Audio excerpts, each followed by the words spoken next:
Tout humain sur la terre, y compris ceux qui ne croient pas en Dieu, a des songes ou visions. C'est le moyen de communication entre Dieu et les hommes.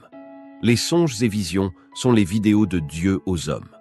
Et c'est un langage comme les énigmes et les paraboles. Et c'est au temps de l'Afrique que Dieu parle des songes et visions parce que l'Afrique est la terre des paraboles. Et comme l'eunuque éthiopien, lisez et méditez ces deux paroles jusqu'à ce que Dieu envoie Philippe vers vous pour la complète révélation. Et comme le Dieu suprême, c'est aussi par des songes et des visions que tous les dieux égyptiens, grecs, babyloniens, arabes, hindous, sumériens et africains parlaient à leur peuple. C'est le langage sacré entre les dieux et les humains. Et ces millions de dieux sont dans tous les temples, synagogues, églises et mosquées que nous voyons autour de nous aujourd'hui.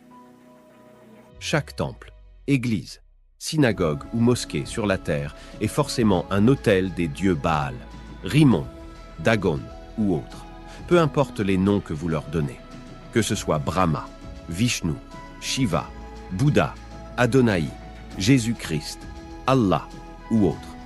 Et ce sont ces dieux qui donnent les rêves aux membres de ces temples, synagogues, églises et mosquées.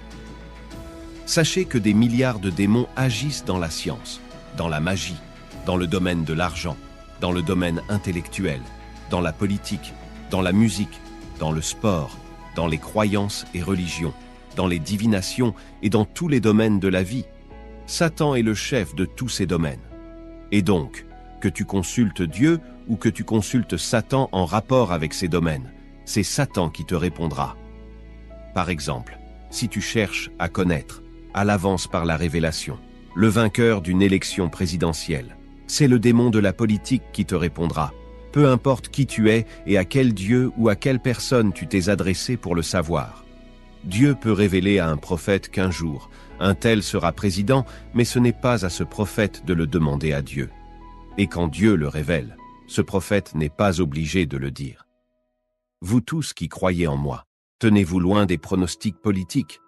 Mais si quelqu'un tient à le faire, qu'il sache que, lors des élections dans un pays, c'est lorsque le peuple ne connaît pas encore les candidats qu'un vrai prophète annonce le nom du vainqueur. Mais quand les noms des candidats sont connus, un prophète n'a plus rien à dire. Il doit se taire. Application Matthieu 25:6 pour Android et iPhone. Des photos et vidéos, des chants et prédications, tout le message du prophète Kakou Philippe dans une seule application gratuite.